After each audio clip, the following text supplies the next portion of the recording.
Agora, a reportagem que traz novas informações sobre o caso do Lucas envenenado após comer o bolinho de mandioca. A tia Cláudia, até então, era apontada como a principal suspeita. Ela foi na delegacia e disse o seguinte: eu não devo nada pra ninguém. O que vocês querem saber? Eu respondo. Olha o momento que ela tá saindo aqui da delegacia e fala com todo mundo. E ela contou o seguinte: sim, eu fiz os bolinhos. Quem pediu foi o meu irmão, o padrasto do Lucas. Eu fritei os bolinhos, mandei entregar. Aí o que aconteceu na casa do Lucas? O padrasto escolheu o bolinho que o Lucas comeu. Por que ele fez isso? Qual seria a motivação do envenenamento? Por que a delegada fala em crime passional? Todos os detalhes agora na reportagem. Lucas dos Santos, de 19 anos, foi internado depois de uma parada cardiorrespiratória. Segundo as investigações, bolinhos de mandioca feitos pela tia dele teriam sido envenenados. Eu cheguei no hospital, tô com meu irmão lá e de repente vem a enfermeira e fala para mim, ó, seu irmão foi envenenado. Então imagina, eu fiquei, como assim meu irmão foi envenenado? Cláudia dos Santos era então a principal suspeita de ter envenenado o sobrinho. Em depoimento, ela negou e disse que outras pessoas também comeram, mas não passaram mal. O estado do Lucas é bem grave, está evoluindo, a gente não sabe se ele vai resistir. A delegada que comanda o inquérito ouviu vários depoimentos contraditórios e, por isso, resolveu fazer uma cariação entre Cláudia e o irmão Admilson dos Santos, padrasto de Lucas. A delegada afirma que Admilson abusou dos enteados por muitos anos e que era muito ligado ao Lucas. Ele foi o único que manipulou esse bolinho e entregou pessoalmente para o Lucas. A mãe ontem já tinha achado estranha essa conduta. Ele tinha um comportamento diferente com o enteado Lucas. Ele repetiu um comportamento de medo do que o menino fosse embora e, efetivamente, o Lucas ia começar um trabalho na segunda-feira. A gente está diante de um crime passional, então, é isso? Eu creio que seja um crime passional. Na saída da delegacia, Cláudia, que havia sido apontada como principal suspeita, disse estar aliviada. Sempre fui uma boa tia, uma boa mãe, uma boa vizinha, uma boa amiga e estava sendo acusada injustamente. Pedi para minha filhinha de 9 anos levar com todo amor e carinho, como sempre, como eu estou falando para vocês que eu sempre cozinhei na vida. E foi isso, eu não posso acusar ele de nada, tá? Não posso dizer que ninguém é capaz de nada porque eu não conheço o coração de ninguém. Admilson não quis gravar entrevista. Ele foi hostilizado pelos parentes na porta da delegacia. Safado, safado! E foi pedida a prisão temporária dele. Representando pela prisão cautelar, pelo esse crime hediondo, a tentativa de homicídio, e vou verificar se há outros tipos hediondos. Por enquanto, somente esse.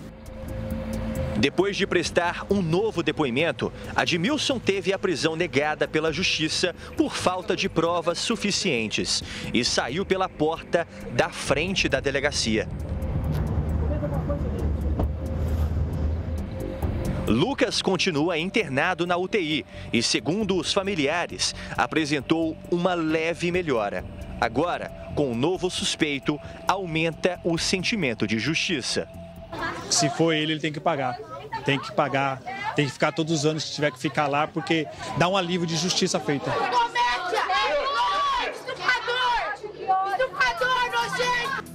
Quero já chamar aqui ao vivo o Rafael Ferraz e o comandante Diógenes Luca. Nós estamos em cima desse caso com toda a cobertura, toda a abordagem. O Rafael, que acompanha inclusive o estado de saúde do Lucas no hospital e essa grande reviravolta nas investigações. Ô Rafa, nós temos boas notícias aí. O quadro do Lucas de ontem para hoje teve alguma evolução? Não apresentou melhora, Gardinalha. Ele continua ainda aqui no Hospital de Urgência em São Bernardo do Campo, região metropolitana de São Paulo, na unidade de tratamento intensiva, essa UTI.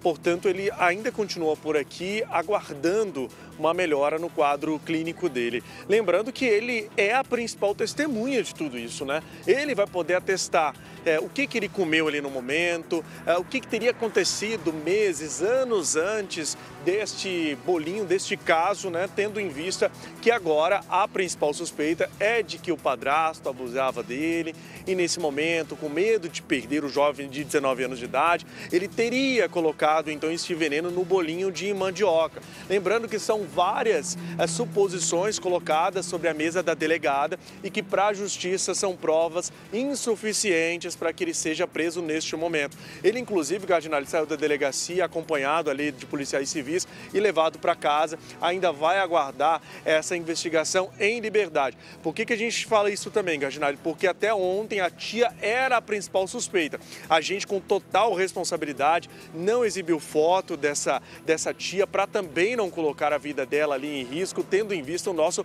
profissionalismo. Portanto, são várias linhas agora de investigação que estão sobre a mesa da delegada do 8º Distrito Policial daqui de São Bernardo do Campo. E agora, Gardinali, com essa negação da justiça, né, a justiça que negou esse pedido de prisão, a polícia vai ter que correr atrás com mais provas, mais elementos para poder então finalizar este inquérito. E ressalto, a principal testemunha, a principal fala ainda continua aqui, sem poder dizer uma palavra, no hospital de urgência lutando pela vida. Gardinali. Torcendo aí pela recuperação do Lucas, o Rafael Ferraz. O padrasto foi quem recebeu os bolinhos. Eram 5 bolinhos. Foi ele que fez a distribuição dos bolinhos dentro da residência e deu aquele que o Lucas comeu. Tudo leva a crer que intencionalmente ele sabia que aquele seria o bolinho envenenado. As investigações continuam. Fato é, Diógenes, que a justiça entendeu que esses indícios não seriam suficientes para acatar o pedido de prisão do padrasto. Só que agora ele também pode fugir. O que você pensa sobre essa decisão judicial? Bom, primeiro eu estou chocado aqui com essa reviravolta, Tiago. Eu imaginava outras hipóteses, chegamos até a falar ontem sobre o caso, na questão da roleta russa, né? Até expliquei o que era a roleta russa, mas não era um alvo indiscriminado, era um alvo seletivo, ele tinha alvo determinado, que era o garoto mesmo, né? Ele pegou, fez essa ação e deu o bolinho envenenado especificamente para o garoto. Me choca um pouco essa insensibilidade do Poder Judiciário diante dessas evidências, que não são robustas, mas são bastante significativas, para poder deixar o sujeito respondendo em liberdade. Mas eu imagino que a Polícia Civil agora vai fazer um esforço e eu espero muito que a equipe médica também consiga ter êxito na recuperação desse rapaz, porque o depoimento dele vai ser determinante para colocar essa pessoa, esse padrasto, para responder esse crime preso, Tiago, porque é muito grave essa situação e essa reviravolta, confesso, para mim também é uma surpresa.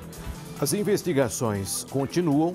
A Cláudia, o Rafael Ferraz pontuou muito bem.